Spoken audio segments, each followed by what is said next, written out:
Everyone, आज हम लोग डिस्कशन करने वाले हैं क्लास 12th का chemistry paper, chemistry model paper. उसमें हम लोग डिस्कशन करेंगे टोटल इस वीडियो में टोटल 70 क्वेश्चन जो ऑब्जेक्टिव आते हैं मॉडल पेपर में, जो ऑब्जेक्टिव क्वेश्चन है उस सारे क्वेश्चन को यहाँ पे डिस्कशन करने वाले हैं। साथ ही साथ कुछ कंसेप्ट भी क्वेश्चन के अकॉर्डिंग हम यहाँ पे बताते जाएंगे, ठीक है।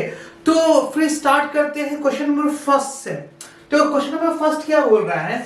सिंपल सा क्वेश्चन फर्स्ट नंबर क्या है? The number of main crystal system is, ये तो आंसर डायरेक्ट बता देंगे 7 होगा। अब कैसे होगा इसके बारे में हम समझ लेते हैं। देखो मान लो एक ट्री के याद रखना, इससे बहुत सारा क्वेश्चन होता है CMTTORH और इसमें 32 12 4 11 इस तरह से फोन नंबर भी याद रखना। फोन नंबर बहुत याद करते हैं हम लोग, ठीक है। तो ये भी फोन नंबर है, इसको याद रखना है CMTTORH 32 12 4 11। तो टोटल नंबर क्रिस्टल सिस्टम जो हुआ ना, तो 1 2 3 4 5 और 6 और एक 7, टोटल सिस्टम कितना हुआ? 7 हुआ, ठीक है। और सिस्टम 7 हुआ, उसमें ब्रेविस लेटिस कितना होगा? तो लेटिस की बात करें तो 3 + 2 + 1 + 2 + 4 + 1 टोटल कितना हो जाएगा? 14। टोटल ब्रेविस लेटिस कितना हो जाएगा? 14। अगर पूछा जाएगा कि क्यूबिक का कितना ब्रेविस लेटिस होगा, तो 3 होगा। इस तरह से क्वेश्चन पूछेगा। हो सकता है कि मोनोसाइक्लिक का पूछा कितना है ब्रेविस लेटिस, तो बता सकते हैं 2। ट्राइसाइक्लिक का पूछेगा तब भी बता सकते हैं। ऑर्थोरोम्बस का पूछेगा तो रोम्बिक का पूछेगा तब भी हम कैलकुलेट कर सकते हैं। तो ये फोन नंबर याद रखना CMTTORH, इससे आप बहुत सारे ऑब्जेक्टिव क्वेश्चन आसानी से सॉल्व कर लेंगे। खैर आगे बढ़ते हैं। उसके बाद पूछेंगे नेक्स्ट क्वेश्चन नंबर फर्स्ट हो गया। क्वेश्चन नंबर सेकंड पूछा गया The coordination number of the atom in the body center cubic geometry is।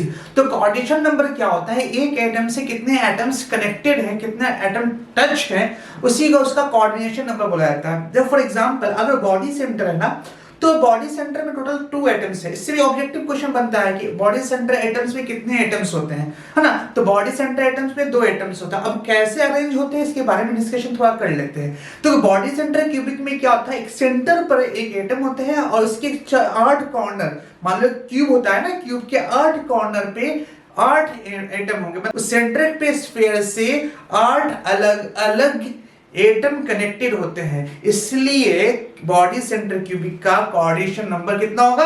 8 होगा। इसमें हम 2 तरह का क्वेश्चन, पहला ये क्वेश्चन डिस्कशन कर लिया तो बॉडी सेंटर क्यूबिक एटम में BCC में नंबर ऑफ एटम्स कितने होते हैं? तो 2 होते हैं। और वो कितने से कनेक्टेड होते हैं बॉडी सेंटर का कोऑर्डिनेशन नंबर कितना होता है? तो एक बॉडी सेंटर में जो स्फीयर होता है वो टोटल 8 एटम से कनेक्टेड होते हैं, क्योंकि कॉर्नर कितना होता है? 8 होता है, इसलिए। तो क्वेश्चन नंबर 3 की तरफ बात करते हैं। The number of Bravais lattice in the cubic crystal. अच्छा, ब्रेविस क्यूबिक क्रिस्टल का मतलब कौन? फर्स्ट है, ये फर्स्ट ही तो क्यूबिक का कितना होता है? 3। यहां से आंसर कर लेते हैं, क्यूबिक का 3, थर्ड ऑप्शन सही हो गया। अब आगे बढ़ते हैं क्वेश्चन नंबर 4 की तरफ बढ़ते हैं। क्वेश्चन नंबर नेक्स्ट क्या है? The number of tetrahedral voids in face center cubic unit cell। मतलब याद रख लो इसको, फेस सेंटर अगर बात करेंगे तो total number of tetrahedral voids कितना होंगे? ये 8 वॉइड्स होंगे। इसको आपको याद रखना पड़ेगा, ठीक है। ठीक है, अब यहाँ पे डिस्कशन नहीं कर सकते हैं कैसे होगा, क्या काफी लंबा वीडियो चला जाएगा, तो याद रखिएगा यहाँ पे। Which of the following has maximum depression freezing point? Maximum depression in freezing point का मतलब क्या है? देखो क्या होता है, जब भी हम सॉलिड पार्टिकल डालते हैं सॉल्यूशन के अंदर ना, तो क्या इंटरमोलिकुलर फोर्स ऑफ अट्रैक्शन बढ़ता है। जितना ज्यादा सॉलिड पार्टिकल डालते हैं उतना ज्यादा इंटरमोलिकुलर फोर्स ऑफ अट्रैक्शन बढ़ता है, जिसकी वजह से फ्रीजिंग पॉइंट क्या होता है? घटता जाता है। तो अब नंबर ऑफ आयंस जितना ज्यादा होंगे, फिर से पॉइंट रिपीट कर रहे हैं आपका, नंबर ऑफ आयंस जितना ज्यादा होगा उतना ज्यादा उसका फ्रीजिंग पॉइंट होगा। तो अब नंबर ऑफ आयंस की बात करें, देखो यूरिया तो होगा नहीं क्योंकि ये आयंस में कन्वर्ट ही नहीं होगा, ठीक है। ये भी आयंस में कन्वर्ट नहीं होगा। अब बात आती है सोडियम क्लोराइड। अब K2SO4 का, तो K2SO4 जो होगा वो 2K प्लस है और SO4 डबल माइनस है। इसका मतलब टोटल आयंस कितना? 2 ये और 1 ये, टोटल 3 आयंस हो गए। इसमें कितना? सिर्फ 2 ही आयंस है, इसलिए आंसर कौन सा सही होगा? ए ऑप्शन सही होगा। क्वेश्चन नंबर 6 की तरफ बढ़ते हैं। क्वेश्चन नंबर 6 क्या है?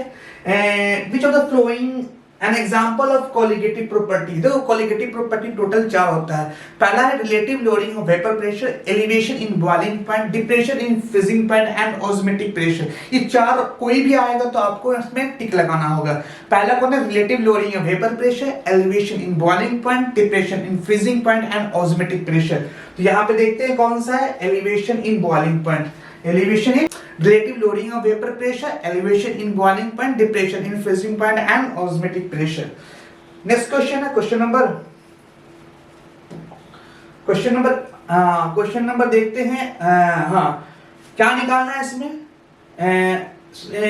8 ग्राम ग्लूकोज किसी विलायक के अंदर वो उपस्थित, अच्छा यहाँ पे 18 gram glucose is present in 1000 gram of solvent and then the molality of the solution। तो मोलालिटी का मतलब कि नंबर ऑफ मोल पर केजी ऑफ सॉल्वेंट को ही मोलालिटी बोलते हैं। तो नंबर ऑफ मोल निकालना होगा किसके? सॉल्यूट पार्टिकल का। तो सॉल्यूट पार्टिकल 18 ग्राम दिया हुआ है, 18 ग्राम दिया हुआ है, इसका मतलब ये कि मोल निकालने के लिए क्या करना होगा यहाँ पे? तो मोल निकालना है, मोल इज इक्वल टू क्या? Weight by molecular weight. तो वेट बाई मोलिकुलर वेट करेंगे तो क्या होगा? वेट कितना दिया हुआ? 18 ग्राम। और ग्लूकोज का मोलिकुलर वेट कितना होता है? 180। ये मोल निकल जाएगा, ग्लूकोज का कितना हो जाएगा? 0.1। ये मोल हुआ। मोल किसका? ये सॉल्यूट का मोल हुआ। क्या हुआ? ये सॉल्यूट का क्या हुआ? मोल हुआ, है ना। हमको निकालना मोलालिटी। मोलालिटी का मतलब क्या है? मोलालिटी, मोल पर केजी। तो मोल कितना दिया हुआ है? 0.1। अब पर केजी, केजी का मतलब कितना दिया हुआ है? यहाँ पे कुछ दिया हुआ है 1000 ग्राम। मतलब क्या? 1001 मतलब मोलालिटी कितना हो जाएगा? 0.1। 0.1 ऑप्शन दिया है क्वेश्चन नंबर 7 के बाद क्वेश्चन नंबर 8 की तरफ बढ़ते हैं। चलिए क्वेश्चन नंबर 8 की तरफ देखते हैं। क्वेश्चन नंबर 8 क्या है? हाँ, क्वेश्चन नंबर 8 है कि एक फ्राइडे बराबर, बहुत इजी क्वेश्चन है। एक फ्राइडे मतलब 96,500, याद रख लो, एकदम रट लो। 96,500 एकदम बहुत बेसिक क्वेश्चन है। 96,500 one Faraday is equal to, ठीक है। नेक्स्ट क्वेश्चन है, हाँ, उसके बाद the number of ions produced by one molecule of K4 FeCN whole 6 in aqueous solution is number of ions। Number of ions ये तुम्हारा क्या है? जो दिख रहा है Fe के साथ, आयरन के साथ जो Cn दिख रहा है, इसको लिगेंड्स बोलते हैं। और ये लिगेंड्स नॉन आयनाइजेबल होता है, वो आयन में कन्वर्ट नहीं होगा। तो आयन में कन्वर्ट करने वाला ये तुम्हारा आयन में, ये और ये दोनों क्या है? आयन में कन्वर्ट होंगे। तो K4 है, इसका मतलब 4K प्लस में कन्वर्ट होगा, ठीक है। 4K प्लस में, और ये पूरा का पूरा एक आयन, जो टोटल कितना हो जाएगा? 4K प्लस एक ये आयंस क्या होगा? टोटल 5 हो जाएगा, ठीक है। नेक्स्ट जो है, हाँ, अब नेक्स्ट क्वेश्चन नंबर देखते हैं। एंड देन ये है क्वेश्चन नंबर 10। क्वेश्चन नंबर 10 क्या बोला गया? देखते हैं क्वेश्चन नंबर क्या बोला गया। द इक्विवेलेंट कंडक्टेंस, बहुत अच्छा, of 0.1 normality acetic acid at 25 degree Celsius and 80 at the infinite dilution. मतलब ये है कि मोलर कंडक्टेंस दिया हुआ है। मोलर कंडक्टेंस कब दिया हुआ है? मोलर कंडक्टेंस दिया हुआ कंसंट्रेशन C पे दिया हुआ है। कितना पे दिया हुआ? C पे, चलिए 80 दिया हुआ है। अब पूछा है कि and the infinite dilution, infinite dilution कितना दिया हुआ है? एंड 400। तो पूछा equivalent degree of dissociation. Degree of dissociation का मतलब क्या होता है? अल्फा की बात कर रहे हैं यहाँ पे। तो अल्फा का मतलब क्या है? याद रखना, अल्फा का फॉर्मूला होता है मोलर कंडक्टेंस के फॉर्म में C by infinity. Molar conductor एक particular concentration divided by molar conductance at infinite dilution. तो पार्टिकुलर कंसंट्रेशन पे कितना? 80, और टोटल जो है इनफिनाइट डाइल्यूशन पे 400। इन दोनों को डिवाइड करते तो 1 मतलब कि 0.2 के करीब आना चाहिए। 0.2 कोई ऑप्शन दिख रहा है? Yes, option number B. तो ध्यान से एक बार देख लीजिए, ये किसी पार्टिकुलर कंसंट्रेशन और इनफिनाइट डाइल्यूशन, इन दोनों का जो रेशियो होता है वही कहलाता है क्या? Degree of dissociation. अब क्वेश्चन नंबर 11 की तरफ बढ़ते हैं। क्वेश्चन नंबर 11, हाँ, इसको तो याद रखना पड़ेगा। इसके ये तुम्हारा क्या है, इसको देखते हैं नेक्स्ट पेज में।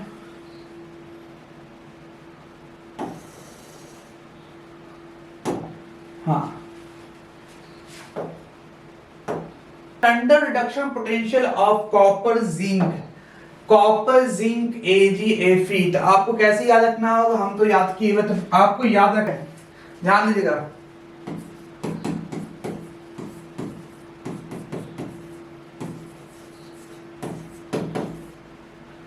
अल्ज़नफ़ी को निशान पाले है QI2HG AgHG, ये तुम्हारा होता है ना। तो सबसे ज्यादा देखो सबसे ज्यादा ऑर्डर में Ag है, फिर उसके बाद कॉपर है, उसके बाद Fe है, उसके बाद एल्यूमिनियम, टोटल 4 हो गया ना। तो इस फॉर्म में दिया Ag कॉपर Fe और Ag कॉपर Fe, सबसे ज्यादा Ag कहीं दिख रहा है जहां Ag कॉपर Fe, उसके बाद जिंक, फिर यहां से आयरन के बाद जिंक, आयरन के बाद जिंक के बाद एल्यूमिनियम, आयरन के बाद जिंक है ना, आयरन के बाद जिंक, आयरन सबसे लास्ट में चाहिए जिंक है ना, जिंक पे ऑप्शन AgAuFe, और ये लास्ट ऑप्शन जो वर्तमान है कौन सा ऑप्शन होगा, ऑप्शन नंबर बी। अब देखो नेक्स्ट क्वेश्चन देखते हैं। ये बात याद रखना, ये आपको याद रहना चाहिए, जब तक याद नहीं रहेगा आप नहीं कर पाएंगे इस क्वेश्चन को, ठीक है। तो आगे बढ़ते हैं और नेक्स्ट क्वेश्चन की तरफ बढ़ते हैं, क्वेश्चन नंबर 13। तो बोला है कि स्टैंडर्ड रिडक्शन पोटेंशियल दिया है, वैल्यू ABCR इतना respective in order their reduction power, मतलब क्या, रिडक्शन पावर का मतलब क्या, दूसरे को रिड्यूस करने की बात कर रहा है ना, दूसरे का खुद का ऑक्सीडेशन होगा, उसका खुद का क्या होना चाहिए, ऑक्सीडेशन होगा। रिडक्शन पोटेंशियल जिसका सबसे कम होता है उसी का ऑक्सीडेशन होता है, ध्यान से ध्यान रखना। रिड्यूसिंग पावर की बात कर रहा है, दूसरे को कितना रिड्यूस कर पाएगा, दूसरे को रिड्यूस करने के लिए खुद का ऑक्सीडेशन करना होगा, और ऑक्सीजन तभी हो पाएगा जिसका रिडक्शन पोटेंशियल सबसे कम है। तो इसमें देखते हैं रिडक्शन पोटेंशियल सबसे कम किसका है जी, सबसे कम रिडक्शन पोटेंशियल किसका है, इसका मतलब सबसे ज्यादा होना चाहिए किसका, रिड्यूसिंग पावर बी का, बी के बाद उसके बाद कौन सा है 0.5, बी के बाद सी के बाद ए, बी सी और A, option number D. Next question की तरफ बढ़ते हैं, क्वेश्चन नंबर 14 की तरफ। 14 नंबर क्या, ध्यान से देखिए question number 14, the unit of rate of reaction and rate constant same, rate of reaction और रेट कांस्टेंट दोनों सेम होना चाहिए। तो रेट और रेट कांस्टेंट दोनों सेम होना चाहिए तभी ये पॉसिबल है। देखते हैं किसका रेट और रेट कांस्टेंट सेम होता है।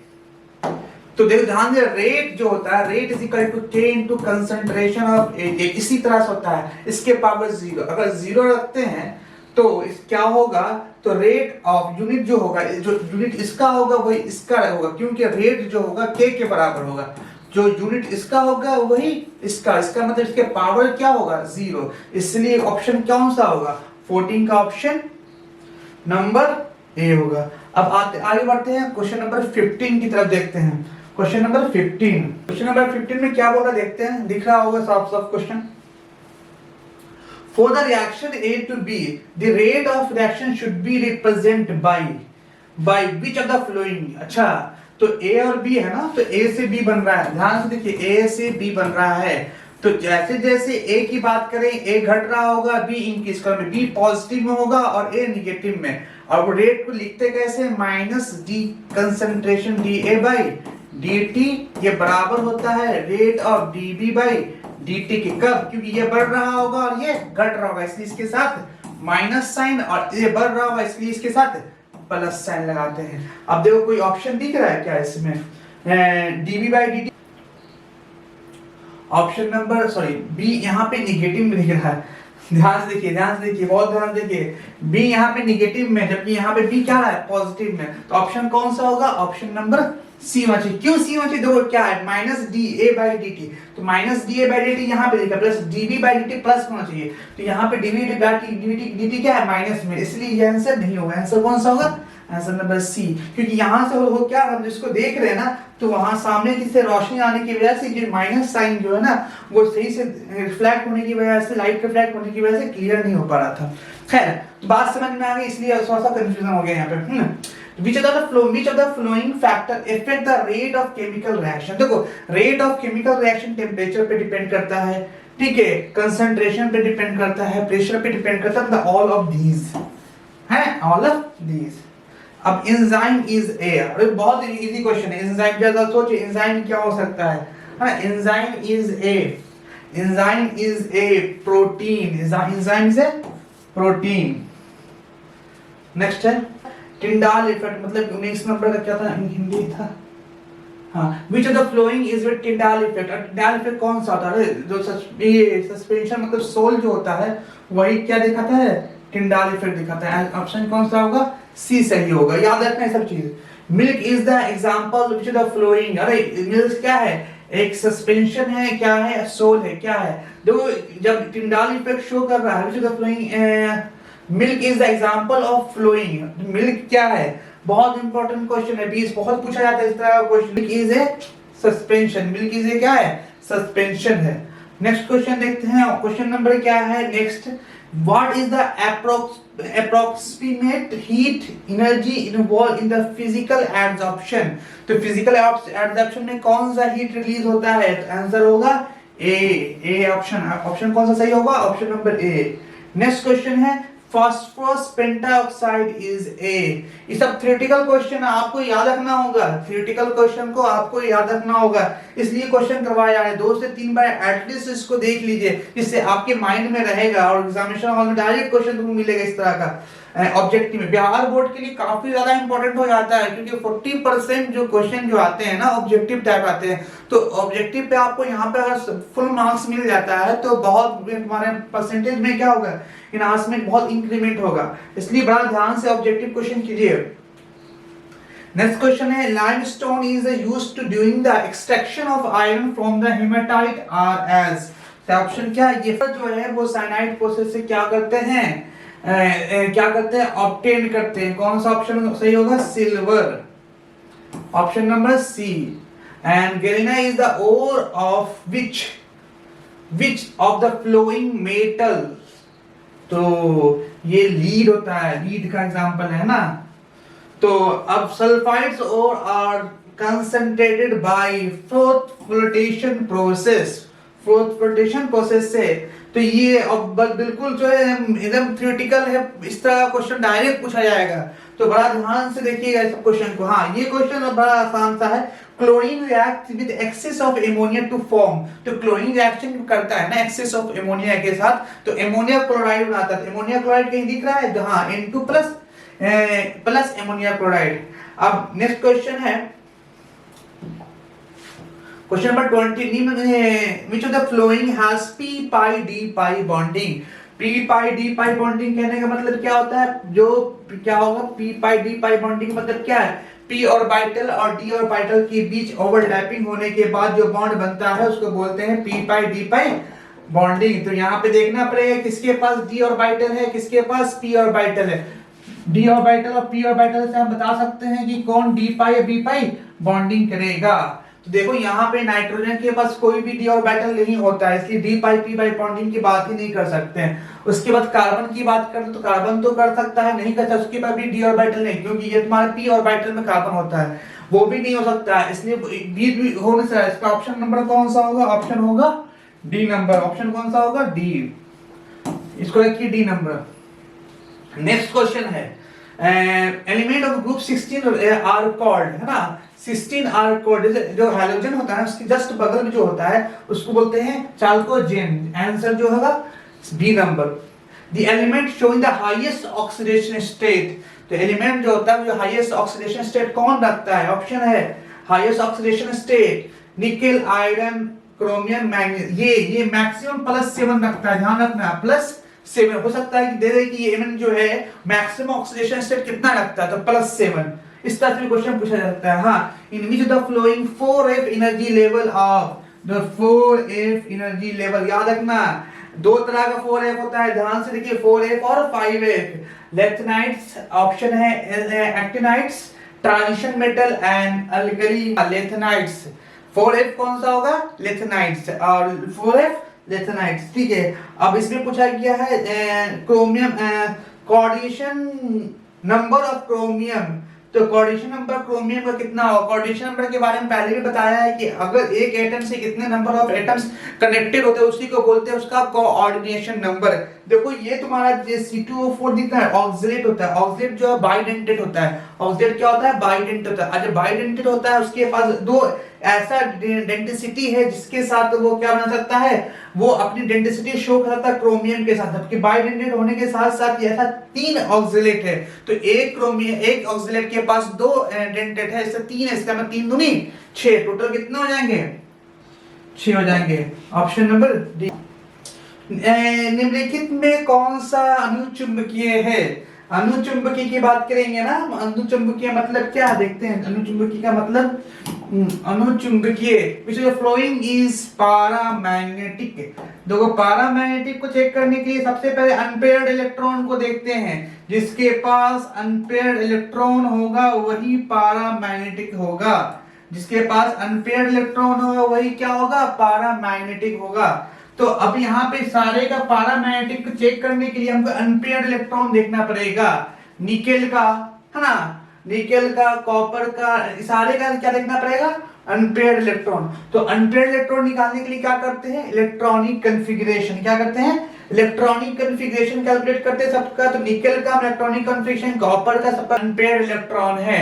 तो निकेल है ना, 2 माइनस के पास जो है वो अनपेयर्ड इलेक्ट्रॉन है। इसका ऑप्शन कौन सा हो जाएगा? ऑप्शन नंबर सी। 33 का ऑप्शन नंबर सी।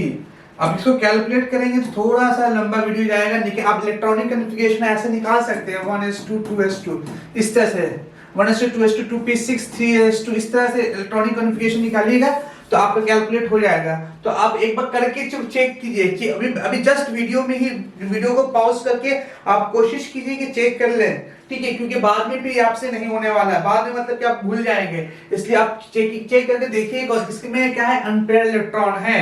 अनपेयर्ड इलेक्ट्रॉन जिसमें होगा वही क्या होगा? पारामैग्नेटिक होगा। क्वेश्चन नंबर देखते हैं 34। Which of the following act both oxidising agent as well as reducing agent. देखो क्या है, ऑक्सीडाइजिंग एजेंट और रिड्यूसिंग एजेंट को चेक करने के लिए आपका उसका ऑक्सीडेशन स्टेट देखते हैं। अगर मैक्सिमम ऑक्सीडेशन स्टेट पे है इसका मतलब क्या? ऑक्सीडेशन नंबर घटने वाला है, इसके लिए वो रिडक्शन होगा। अगर मिनिमम ऑक्सीडेशन स्टेट पे है इसका मतलब ये कि ऑक्सीडेशन नंबर इंक्रीज करेगा, इसलिए उसका क्या होगा? ऑक्सीडेशन होगा। अगर मैक्सिमम पे कोई एलिमेंट है उसका रिडक्शन होगा, अगर मिनिमम पे है तो ऑक्सीडेशन होगा। अगर इन बिटवीन है, और इन बिटवीन मतलब मैक्सिमम और मिनिमा के बीच में कहीं पे है तो बोलेंगे ये oxidising agent as well as reducing agent दोनों हो सकता है। इसलिए देखेंगे यहाँ पे H2O है ना, SO2 का देखेंगे सल्फर का। सल्फर के पास d ऑर्बिटल होने की वजह से ना 34 की बात कर लें तो 34 में सल्फर के पास ये SO2 जो दिख रहा है ना, SO2, तो सल्फर का ऑक्सीडेशन नंबर निकालने की कोशिश कर दो क्या होगा सल्फर का। तो यहां से सल्फर का निकालते तो X एंड प्लस एक ऑक्सीजन का -2, ऐसा 2 ऑक्सीजन होने की वजह से 0 कर दिया तो X इजिकल टू क्या होगा? +4। सल्फर का +4 हुआ, ठीक है। अब यहाँ पे सल्फर का निकालेंगे तो X इजिकल टू क्या होगा? -2 होगा, क्योंकि इसका निकालते यहाँ पे लिखते हैं तो X +2 इजिकल टू 0, इसका X इजिकल टू क्या होगा? -2। अब देखो ये -2 मिनिमम पे है, मिनिमम पे इसका मतलब बढ़ेगा, इसका मतलब इसका ऑक्सीडेशन हो सकता है, ठीक है। ये देखो यहाँ पे सल्फर का निकालने की कोशिश करते हैं। देखो 2 + X प्लस -4, क्यों? 4 और इंटू 2, एक ऑक्सीजन का कितना होगा? -2, ऐसा कितने ऑक्सीजन है? 4, इसलिए कितना होगा? Equal to 0। तो कितना होगा? 2 + x -8 equal to 0। x equal to क्या होगा? +6। तो यहाँ पे देखो मिनिमम -2 है और मैक्सिमम क्या है? +6 है। इसका मतलब ये इन दोनों के बीच में कहीं पे क्या आ रहा है? इसका सल्फर जो आ रहा है वो इन दोनों के बीच में कहीं पे आ रहा है। इसकी सल्फर ये SO2 का सल्फर होगा, ये क्या करेगा? ये oxidising agent as well as reducing agent दोनों तरह काम करेगा। फिर से बात रिपीट करें, बहुत इंपॉर्टेंट पॉइंट है। क्वेश्चन आपसे ऑब्जेक्टिव इस तरह से पूछा जा सकता है कि बताइए कौन ऑक्सीडाइजिंग एजेंट है ना, कौन ऑक्सीडाइजिंग एजेंट है। ऑक्सीडाइजिंग एजेंट का मतलब होता है रिडक्शन। एजेंट का मतलब क्या होगा, खुद का रिडक्शन करेगा। खुद का रिडक्शन करने के लिए क्या होगा, इलेक्ट्रॉन को क्या करेगा, गेन करेगा, या ऑक्सीडेशन नंबर घटाएगा, ऑक्सीडेशन नंबर घटाएगा। इसलिए अच्छा रिड्यूसिंग एजेंट होता है। ऑक्सीडेशन नंबर जब भी है तो अपना घटाएगा, तो यह प्लस में है, इसका मतलब क्या है, H2 से अपना ऑक्सीडेशन नंबर घटा सकता है। ठीक है, तो याद रखना ये कंसेप्ट कि अगर मैक्सिमम ऑक्सीडेशन स्टेट में है तो इसका मतलब उसका मैक्सिमम ऑक्सीडेशन स्टेट से इलेक्ट्रॉन क्या होगा, मतलब ऑक्सीडेशन नंबर घटेगा। जब ऑक्सीडेशन नंबर घटता है तो उसका रिडक्शन होता है। अगर ऑक्सीडेशन नंबर इंक्रीज होता है तो उसका क्या होगा, ऑक्सीडेशन होगा। ठीक है, मेरी बात समझ में आ गई होगी। अब विच of the following is coloured, अरे कलर्ड कौन सा होगा जी, जो कलर्ड की बात करें, अनपेयर्ड इलेक्ट्रॉन होगा तभी वो कलर्ड होगा। तो पैरामैग्नेटिक होता है, पैरामैग्नेटिक होने की वजह से N2O जो होता है वो पैरामैग्नेटिक होने की वजह से, पैरामैग्नेटिक इसलिए क्योंकि अनपेयर्ड इलेक्ट्रॉन है और इसी वजह से ये क्या होता है, कलर्ड होता है। हाँ, विच of the following is colourless, कौन सा कलर, कॉपर प्लस याद रखिएगा, कॉपर प्लस। अगर इसका इलेक्ट्रॉनिक कॉन्फ़िगरेशन आपको बड़ा ध्यान से याद रखना होगा। देखिए 4s1 3d9 4s1, अगर लास्ट का हम देखते थे 4s1 3d10 हुआ था ना, अभी यहां से इलेक्ट्रॉन बाहर निकलेगा तभी तो कॉपर प्लस बनेगा। जब यहां से इलेक्ट्रॉन प्लस निकलेगा इसका मतलब सारा का सारा d ऑर्बिटल फुलफिल है। सारा का सारा d ऑर्बिटल फुलफिल होने की वजह से ही जो है ये कलर्ड होता है। तो कलर्ड नहीं है इसलिए क्योंकि उसके पास अनपेयर्ड इलेक्ट्रॉन है। कलर्ड है, कलर्ड है इसका मतलब वो इलेक्ट्रॉन क्या है, पेयर्ड है। और पेयर्ड होने की वजह से वो क्या होगा, कलर्ड होगा। इसलिए कि कॉपर जो होगा तुम्हारा कलर्ड होगा। ठीक है, ध्यान रहेगा इस क्वेश्चन को। Which of the following is not a transition element? Transition element, the following is not a transition element. कौन ट्रांजिशन एलिमेंट नहीं है? सबसे पहले ये समझना जरूरी है कि ट्रांजिशन एलिमेंट होता क्या है। देखो, जो पार्शियली फिल्ड डी ऑर्बिटल होता है वो ट्रांजिशन एलिमेंट होता है। पार्शियली फिल्ड डी ऑर्बिटल का मतलब डी ब्लॉक के एलिमेंट्स होते हैं जो पूरी तरीके से उसके ऑर्बिटल फुलफिल हो जाता है, तो वैसे एलिमेंट को हम लोग ट्रांजिशन एलिमेंट कहते हैं। अगर कंप्लीट फिल्ड डी ऑर्बिटल है तब वो ट्रांजिशन एलिमेंट नहीं है। तो उसमें कुछ होते हैं ऐसे जो कंप्लीट फील्ड होते हैं, जिसमें आयरन है, कंप्लीट आयरन जो होता है वो कंप्लीट फील्ड नहीं होते हैं। टीन भी जो होता है कंप्लीट फील्ड नहीं होता। अब देखना होगा कौन सा कंप्लीट फील्ड होता है। क्वेश्चन ये हाँ, इसमें जो देखा जाए कि मर्क्यूरी जो है ना कंप्लीट फील्ड डी ऑर्बिटल होता है, इसलिए कंप्लीट फील्ड डी ऑर्बिटल होने की वजह से ये ट्रांजिशन एलिमेंट नहीं कहलाता है। The flowing gases has lowest boiling point. तो हीलियम जो होता है लोएस्ट बॉइलिंग पॉइंट रखता है क्योंकि ये जो है वो किसी से उतना स्ट्रॉन्ग फोर्स अट्रैक्टेड नहीं, फोर्स ऑफ अट्रैक्शन से अट्रैक्टेड नहीं होता है। इसलिए क्या होता है, ये हीलियम जो है लोएस्ट बॉइलिंग पॉइंट लगता है, माइनस समथिंग -200 या -300 ऐसे ही कुछ होता है, इसका लोएस्ट बॉइलिंग पॉइंट है। इसके बाद आगे बढ़ते हैं क्वेश्चन नंबर 40 की तरफ पढ़ते हैं। विच of the flowing purified bye hoops. Aluminium जो होता है ना हुप्स प्रोसेस से क्या होता है, प्यूरिफाइड होता है। क्वेश्चन नंबर नेक्स्ट बढ़ते हैं। विच of the following is most electronegative element. ये तो सबको पता होता है कि fluorine is most electronegative element. हाँ, क्वेश्चन नंबर 42 में क्या है, 42 में बढ़ते हैं तो देखते हैं 42 को। हाँ,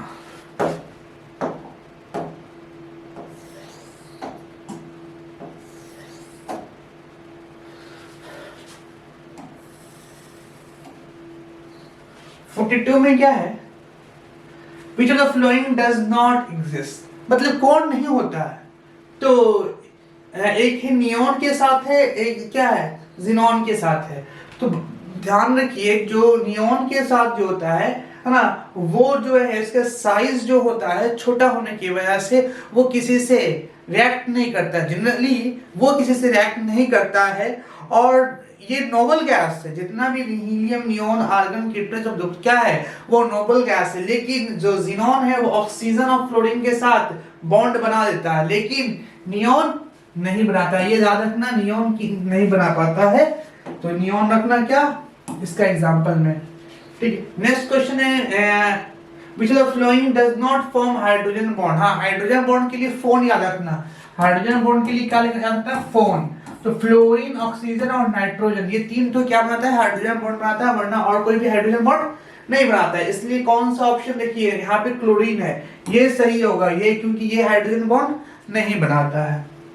नेक्स्ट है the number of equation in the aqueous solution in complex, number of equation की जगह पे यहाँ पे आयंस होना चाहिए, ठीक है। तो आयंस कितना बनाएगा, तो आयंस देखो क्या है, ये तुम्हारा जो दिख रहा है ना CONH3 फिर क्लोरीन, ये लिगेंड्स के फॉर्म में, ये नॉन आयनोजेबल होता है, वो नॉन आयन में ये क्या हो कन्वर्ट, आयन में कन्वर्ट नहीं हो पाता है।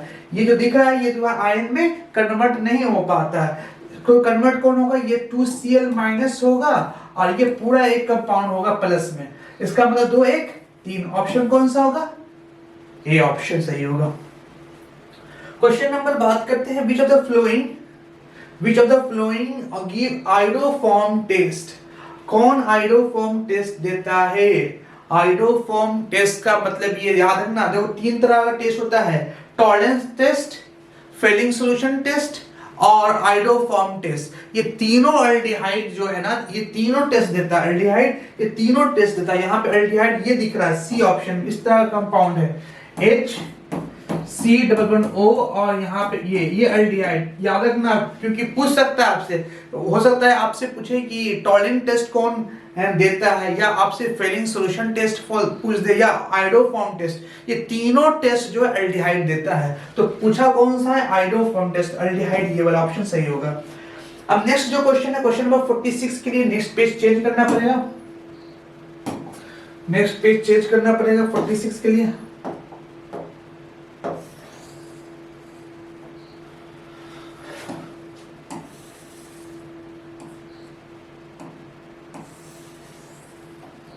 हाँ देखिए क्वेश्चन नंबर 46 है।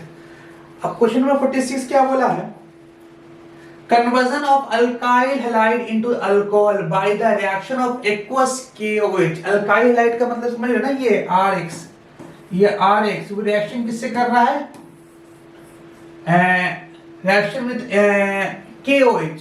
KOH का मतलब क्या, K प्लस और OH माइनस, यही ना होगा, K प्लस OH में। देखो क्या है, ये जो हैलोजन दिख रहा है ना, ये हाईली इलेक्ट्रोनेगेटिव है। जब हाईली इलेक्ट्रोनेगेटिव होने की वजह से इलेक्ट्रॉन को अपने तरफ खींच के रखे, इस पे पार्शियली पॉजिटिव आ जाएगा और इस पे पार्शियली नेगेटिव आएगा। अब पार्शियली पॉजिटिव पार्शियली नेगेटिव आने की वजह से ये तुम्हारा क्या है, इस पे अट्रैक्ट करेगा। जैसे इसके पास जाएगा तो हाइड्रोजन अच्छा लिविंग ग्रुप है, बाहर निकलने वाला ग्रुप, ये बाहर निकल जाएगा। प्रोडक्ट के फॉर्म में क्या बनेगा, ROH plus KX, ROH KOH। तो कहीं दिख रहा है कौन सा ऑप्शन है, हाँ पूछा है क्या है, ये रिएक्शन जो है ये एडिशन रिएक्शन है, सब्स्टिट्यूशन रिएक्शन है, डिहाइड्रोहैलोजिनेशन रिएक्शन है, डिहाइड्रोहैलोजिनेशन है, या एलिमिनेशन रिएक्शन है। तो क्या सबसे पहले हम पहला डिस्कशन करते हैं, एडिशन रिएक्शन में क्या होता है। तो एडिशन रिएक्शन में क्या होता है, पाई बॉन्ड ब्रेक होता है और सिग्मा बॉन्ड बनता है। एडिशन रिएक्शन में पाई बॉन्ड टूटता है और सिग्मा बॉन्ड बनता है, जबकि यहाँ पे कुछ ऐसा नहीं हो रहा, पाई बॉन्ड नहीं टूट रहा है और ना सिग्मा बॉन्ड उस तरह से टूट कर बन रहा है, तो ये तो होने से रहा। सब्स्टिट्यूशन रिएक्शन क्या होता है कि सिग्मा बॉन्ड टूटता है और सिग्मा बॉन्ड बनता है, उसको सब्स्टिट्यूशन रिएक्शन बोलते हैं। तो यहाँ पे देख रहे हैं क्या कि एक सिग्मा बॉन्ड टूटा दूसरा सिग्मा बॉन्ड बना है, इसलिए ये सब्स्टिट्यूशन रिएक्शन होगा, ठीक है। अब नेक्स्ट क्वेश्चन बढ़ते हैं क्वेश्चन नंबर 47 की तरफ। तो 47 नंबर क्या बोला गया है, the IUPAC name of secondary butyl chloride, secondary butyl chloride. तो सेकेंडरी ब्यूटाइल क्लोराइड की बात करें, ब्यूटाइल का मतलब क्या है, 4 और यहाँ पे क्लोरीन, इस तरह से होगा। तो मेथ एक ब्यूट मतलब क्या यहाँ पे एक, और वो यहाँ पे सेकेंडरी ब्यूटाइल क्लोराइड, ये ऑप्शन हुआ। इसका मतलब ये है कि 1 क्लोरो 1 2 3 4 1 क्लोरो 2 क्लोरो ब्यूटेन, क्योंकि नंबरिंग यहाँ से होगा ना 1 2 3 एंड 4, तो यहाँ पे क्या होगा 2 क्लोरो ब्यूटेन, क्या होगा 2 क्लोरो। ये सेकेंडरी क्या क्यों बोला गया यहाँ पे सेकेंडरी, क्योंकि ये तो क्या है, यहाँ पे जो क्लोरीन जो अटैच है वो 2 डिग्री कार्बन से अटैच है, इसलिए इसको बोला गया सेकेंडरी क्लोरीन, है ना, सेकेंडरी क्लोराइड, है ना। उसके बाद नेक्स्ट क्वेश्चन है which of the following is vinyl halide. Vinyl halide उसको बोलते हैं कि जो हाइड्रोजन जो है ना sp2 हाइब्रिडाइज कार्बन से अटैच हो, उसको बोलते हैं विनाइल। क्या बोलते हैं? विनाइल। किसको बोलते हैं? जब हाइड्रोजन जो कार्बन होगा ना, कार्बन के साथ जो हाइड्रोजन अटैच होगा तो वह कार्बन जो होगा sp2 हाइब्रिडाइज होना चाहिए। मतलब ये अगर यहाँ पे C डबल बॉन्ड C यहाँ पे कोई हाइड्रोजन अटैच है, इसका मतलब ये क्या है? ये क्या है? विनाइल कार्बन है। विनाइल कार्बन है, ये कार्बन कौन सा कहलाएगा? विनाइल का। मतलब ऐसा देखो कि डबल बॉन्ड के साथ हाइड्रोजन लगा हुआ है कि नहीं, तो डबल बॉन्ड के साथ यहाँ हाइड्रोजन लगा हुआ है, और कहीं पे दिख रहा है सिंगल बॉन्ड। यहाँ पे जो हाइड्रोजन लिखा हुआ है ब्रोमीन दिख रहा है ना, यहाँ पे ये सिंगल बॉन्ड के साथ दिख रहा है। यहाँ पे जो ब्रोमीन दिख रहा है ना, यहाँ पे डबल बॉन्ड के साथ ब्रोमीन दिख रहा है ना, और कहीं यहाँ पे ट्रिपल बॉन्ड। ट्रिपल बॉन्ड तो नहीं बोला, डबल बॉन्ड, इसलिए सी ऑप्शन क्या होगा? सही होगा। विनाइल याद रखना, विनाइल क्लोराइड उसी को बोलते हैं जिस पे हाइड्रोजन लगा होगा वो हाइड्रोजन का कार्बन जो होगा sp2 हाइब्रिडाइज्ड होगा। चलिए नेक्स्ट क्वेश्चन, क्वेश्चन नंबर 49। 49 के लिए फिर से पेज चेंज करते हैं।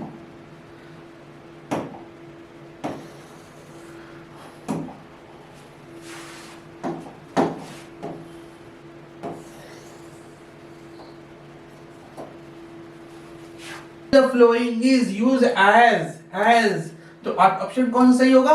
क्लोरोफॉर्म। कौन सा ऑप्शन सही होगा? क्लोरोफॉर्म। अब यहाँ पे देखो ये C2H5OH और CH3OCH3, देखो इसका देखो मॉलिक्यूलर फॉर्मूला सेम है। मॉलिक्यूलर इसका मतलब ये दोनों आपस में आइसोमर है। आइसोमर तो है क्योंकि मॉलिक्यूलर फॉर्मूला सेम है। अगर मॉलिक्यूलर फॉर्मूला सेम होता है तो वो कहलाता है आइसोमर। और आइसोमर अलग अलग तरह का आइसोमर होता है, chain isomer, position isomer, functional isomer का ना, तो उसमें से पहचानना है। तो अगर फंक्शनल ग्रुप अलग अलग है, अगर फंक्शनल ग्रुप अलग अलग, तो वैसे आइसोमर को फंक्शनल आइसोमर कहेंगे। तो यहाँ पे देखो फंक्शनल ग्रुप, यहाँ पे जो अल्कोहल के फॉर्म है, यहाँ पे क्या है? मिथॉक्सी का फॉर्म है, इसलिए दोनों क्या अलग अलग आइसोमर है, वो भी फंक्शनल ग्रुप इसका अलग है, इसलिए इसको फंक्शनल आइसोमर कहेंगे। Next, primary alcohol on oxidation gives. Primary alcohol, देखिए अल्कोहल इसका ऑक्सीडेशन करना है, तो जब भी अल्कोहल का ऑक्सीडेशन करना होगा तो मतलब ये कि यहां से क्या होगा? एडिशन। ऑक्सीडेशन का मतलब ये होता है कि एडिशन ऑफ ऑक्सीजन। तो क्या करेंगे? कार्बन के साथ इसको ऐड कर लेंगे। ये तुम्हारा क्या बनाएगा? कार्बोक्सिलिक एसिड के फॉर्म में बनाएगा। मतलब ये कार्बोक्सिलिक एसिड। ऑक्सीडेशन का मतलब क्या? एडिशन ऑफ ऑक्सीजन करेंगे तो कार्बोक्सिलिक एसिड बनेगा। विच of the flowing diethyl ether. Diethyl ether का मतलब क्या? इस तरह का कंपाउंड है, इस तरह का डाइइथाइल C2H5 और C2H5 नहीं दिख रहा है, C2H5 है ना। डाइइथाइल का मतलब क्या? C2H5 यहाँ पे भी और C2H5 यहाँ पे भी है। अब इसको इस तरह से बोलते हैं ethoxy ethane. Ethoxy ethane, IUPAC नाम इथॉक्सी इथेन होता है, इथॉक्सी इथेन। क्योंकि इथॉक्सी क्यों? क्योंकि दो कार्बन की वजह से इथ और ओ लगा हुआ है, इसलिए इसको बोले इथॉक्सी और इथॉक्सी इथेन। क्योंकि नाम जो लिखते हैं ना इथॉक्सी अल्कोक्सी अल्केन का, जैसे ROOR डैश, ठीक है, तो यहाँ पे पहले अल्कोक्सी लिखते हैं, अल्कोक्सी अल्केन से, अल्कोक्सी अल्केन से इसको क्या लिखेंगे? Ethoxy ethane. इथॉक्सी इथेन क्या होगा? डी ऑप्शन सही होगा। नेक्स्ट क्वेश्चन, क्वेश्चन नंबर बात करते हैं 53 की तरफ। 53 which of the following is the IUPAC name of acetone. अच्छा एसीटोन की, तो एसीटोन जहां पे देखो एसी ग्रुप दिख रहा है तुमको ना, देखो एसिटिक एसिड, एसिटिक एसिड भी दिख रहा है या एसीटोन। तो एसिटिक एसिड मतलब कार्बोक्सिलिक एसिड का नाम है, तो कार्बोक्सिलिक एसिड का जो कॉमन नेम होता है वो एसिटिक। एसिड के बाद दो कार्बन होना जरूरी है। उसी तरह से यहाँ पे एसीटोन मतलब कि जो कीटोन का फॉर्म होगा उसमें क्या होगा? दो कार्बन होना जरूरी है। तो देखते हैं दो कार्बन किसमें है। तो ऑप्शन दिख रहे हैं प्रोपेन, इथेनॉन। इथेनॉन में दो कार्बन होता है, इसलिए वो ऑप्शन तुम्हारा सही होगा।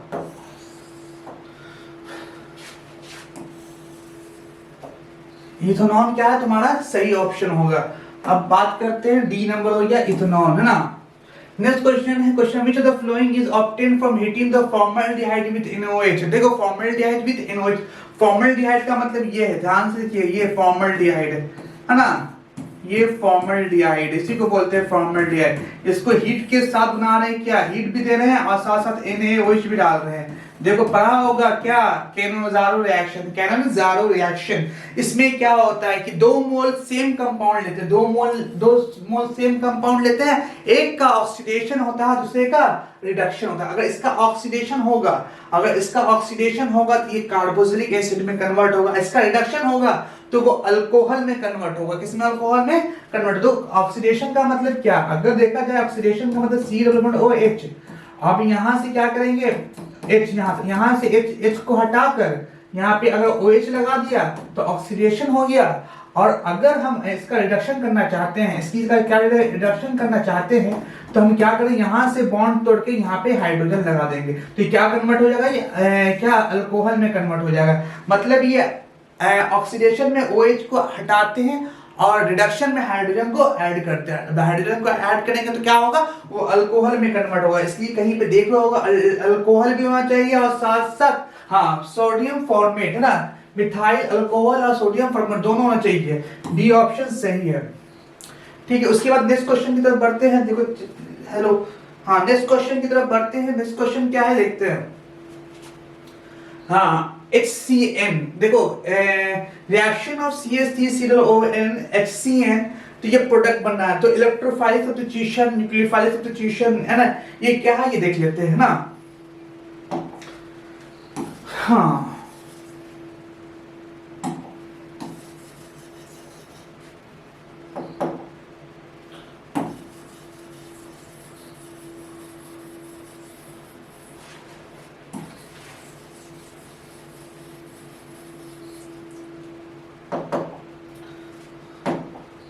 देखो CH3 यहां लिखते हैं थोड़ा सा साफ यहाँ पे ना, यहाँ पे CH3 C++O और CH3 ग्रुप है ना। रिएक्शन किससे कर रहा है, HCN से। तो HCN का मतलब क्या है, HCN है ना, HCN का मतलब क्या है, तो इसका मतलब ये है कि H+ और Cl माइनस, H+ और Cn माइनस। अच्छा बताओ मुझे, Cn माइनस है तो Cn माइनस निगेटिव है, निगेटिव है इसका मतलब न्यूक्लियोफाइल है, निगेटिव होने की वजह से न्यूक्लियोफाइल। अब यहाँ पे न्यूक्लियोफाइल कहीं दिख रहा है यार, न्यूक्लियोफाइल यहाँ पे भी दिख रहा है और न्यूक्लियोफाइल यहाँ पे भी दिख रहा है। अब इधर सब्स्टिट्यूशन है और इधर एडिशन है। तो हम बताया अभी क्या, सब्स्टिट्यूशन रिएक्शन में एक सिग्मा बॉन्ड टूटता है और एक सिग्मा बॉन्ड बनता है। तो और एडिशन रिएक्शन में पाई बॉन्ड टूटता है और सिग्मा बॉन्ड बनता है, उसको एडिशन रिएक्शन बोलते हैं। अब देखते हैं यहाँ पे क्या हो रहा है। देखो क्या है, यहाँ पे ऑक्सीजन का इलेक्ट्रोनेगेटिविटी हाई होने की वजह से यहाँ पे पार्शियली पॉजिटिव चार्ज आ जाएगा और यहाँ पे पार्शियली नेगेटिव चार्ज आ जाएगा। अब Cn यहाँ रहा नहीं जाएगा, Cn को यहाँ रहा नहीं जाएगा क्योंकि जैसे देखा पॉजिटिव चार्ज वहां भागा ये Cn माइनस, जैसे ये नेगेटिव चार्ज जो पॉजिटिव चार्ज को देखा तो वो भागा, जब भागा तो उसको रहा नहीं जाएगा, वीक बॉन्ड जहां देखा उसको तोड़ेगा। जैसे वीक बॉन्ड देखा, पाई बॉन्ड देखा, ये क्या करेगा, Cn माइनस आने की वजह से बॉन्ड बनाएगा। जब बॉन्ड बनाएगा तो वीक बॉन्ड पाई बॉन्ड यहां से ब्रेक डाउन होगा। जब पाई बॉन्ड ब्रेक डाउन होगा तो ये फाइनली जो प्रोडक्ट बनेगा O माइनस CH3 और Cn। अभी भी ये इसको रहा नहीं जाएगा और निगेटिव देखेगा, पॉजिटिव यहाँ पे ऑलरेडी था, ये निगेटिव है और ये पॉजिटिव है, इन दोनों के पास क्या होगा फिर बॉन्ड बन जाएगा। तो फाइनली जो प्रोडक्ट बनेगा वो बनेगा CH3 COH एंड CH3। ये फाइनली क्या बनेगा, इसका प्रोडक्ट बनेगा। ठीक है, ये फाइनली इसका प्रोडक्ट बनेगा, ये फाइनली क्या बनेगा, इसका प्रोडक्ट। अब देखो क्या हुआ, क्या है इस रिएक्शन में हुआ क्या है। इस रिएक्शन में देखा क्या है कि देखो यहाँ पे जो तुम्हारा Cn था ना, यहाँ पे Cn था, तो यहाँ पे एक Cn सिग्मा बॉन्ड बना, ये सिग्मा बॉन्ड बना, नया बॉन्ड बना है, लेकिन टूटा कौन है, पाई बॉन्ड। इसका मतलब क्या है, न्यूक्लियोफाइलिक सब्स्टिट्यूशन नहीं, न्यूक्लियोफाइलिक एडिशन होना चाहिए क्योंकि सिग्मा बॉन्ड बना है और पाई बॉन्ड टूटा है, इसलिए हम बोलेंगे एडिशन रिएक्शन, इसलिए ऑप्शन सी होगा। अब नेक्स्ट क्वेश्चन है, नेक्स्ट क्वेश्चन है क्या, which are the groups of carboxylic acid, तो बहुत इजी क्वेश्चन है। Which of the groups are carboxylic acid,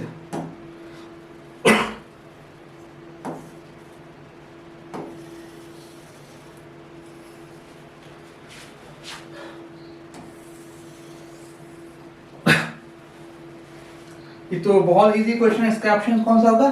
C. Carboxylic acid को सबको जानते हैं क्या होता है, सी। तो हम लोग 9 10 से पढ़ते आ रहे हैं इस चीज को। नेक्स्ट क्वेश्चन है CH3Cl, which of the following obtained on the hydrolysis of CH3CN।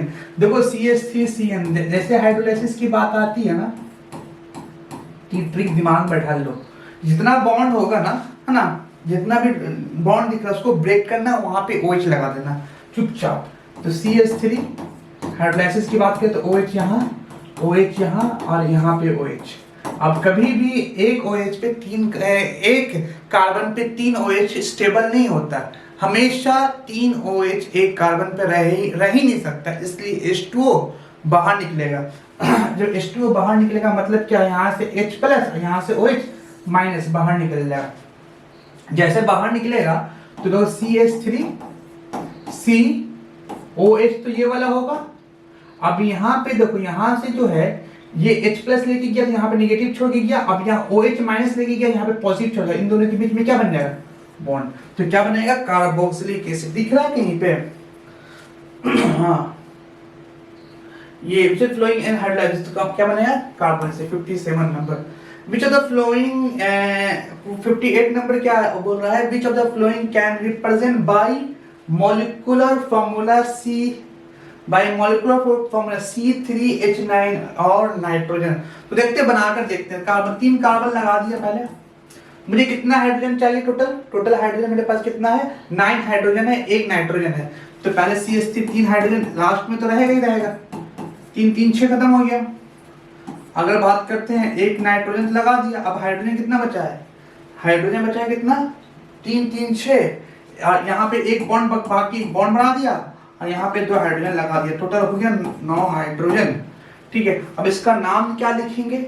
इसका नाम लिखने का प्राइमरी एमाइंस। प्राइमरी एमाइंस बिल्कुल, क्योंकि एक ही 2 हाइड्रोजन, जितना हाइड्रोजन हटेगा उसके अकॉर्डिंग उसका एमाइंस का नाम रहता है। 1 हाइड्रोजन तो प्राइमरी, 2 हाइड्रोजन तो सेकेंडरी, 3 हाइड्रोजन टर्शियरी। तो 1 हाइड्रोजन हटा है यहाँ से, एमाइंस से क्या 1 हाइड्रोजन हटा, इसलिए प्राइमरी एमाइंस कहलाएगा। ठीक है, अगर 2 हाइड्रोजन यहाँ से रिमूव हो तो सेकेंडरी बोलते हैं, इसलिए प्राइमरी एमाइंस। ऑप्शन नंबर 58 का ए नंबर। 59 की बात करें, which of the following formed the aniline react with forming with sulfuric acid। Aniline का मतलब क्या है? एनिलीन का स्ट्रक्चर जानते हैं? एनिलीन का स्ट्रक्चर कैसे? इसको बोलते हैं एनिलीन। इसको बोलते हैं क्या? एनिलीन। NH2 के साथ जो रिएक्शन करवाता है उसको बोलते हैं क्या? एनिलीन। ठीक है, अब एनिलीन किससे रिएक्शन कर रहा है? सल्फोनिक, मतलब H2SO4 के साथ। तो H2SO4 के साथ जब रिएक्शन करेगा तो ये बनाएगा, इसका प्रोडक्ट जो होगा, ये यहाँ पे प्रोडक्ट होगा ऐसे NH2, और यहाँ पे जो होगा SO3H, क्या होगा? SO3H, sorry SO3H।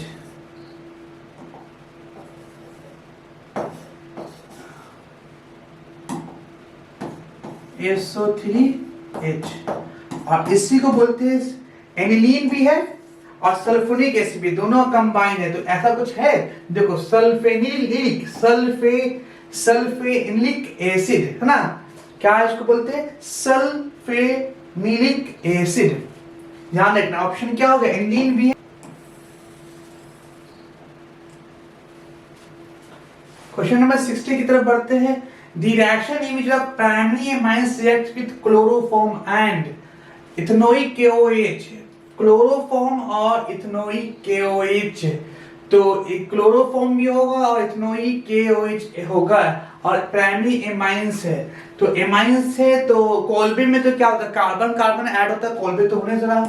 ठीक है, कोल्बे तो होने से रहा। अब इसका जो कोल्बे नहीं होगा, अब रीमन टीमन जो रिएक्शन होता है वो अल्कोहल के साथ होता है, इस रीमन टीमन भी नहीं होगा। अब बात आती है हॉफ।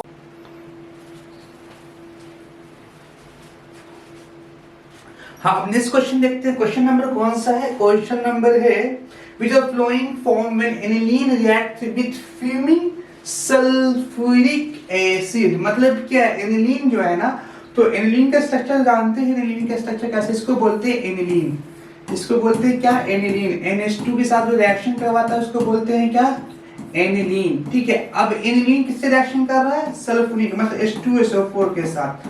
तो H2SO4 के साथ जब रिएक्शन करेगा तो ये बनाएगा, इसका प्रोडक्ट जो होगा, ये यहाँ पे प्रोडक्ट होगा ऐसे NH2, और यहाँ पे जो होगा SO3H, क्या होगा, SO3H, सॉरी SO3H,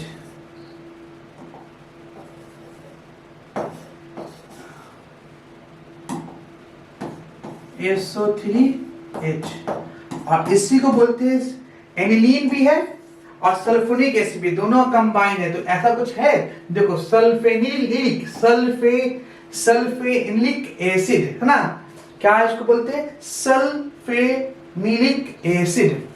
ध्यान रखना, ऑप्शन क्या होगा, एनिलीन भी है और सल्फर भी है, इसलिए बोलेंगे इसको sulfanilic acid. Next question, question number बात करते हैं 60 का, देखते हैं इंग्लिश में क्या है 60 में। हाँ, क्वेश्चन नंबर 60।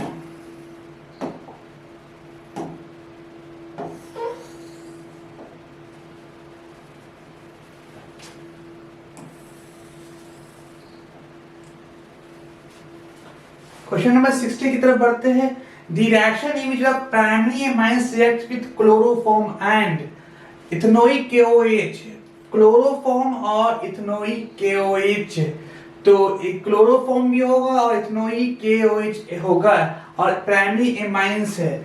तो एमाइंस है तो कोल्बे में तो क्या होता है, कार्बन कार्बन ऐड होता है, कोल्बे तो होने जरा, ठीक है, कोल्बे तो होने से है। अब इसका जो कोल्बे नहीं होगा, अब रीमन टीमन जो रिएक्शन होता है वो अल्कोहल के साथ होता है, इस रीमन टीमन भी नहीं होगा, कार्बाइल एमाइन, कार्बाइल एमाइन।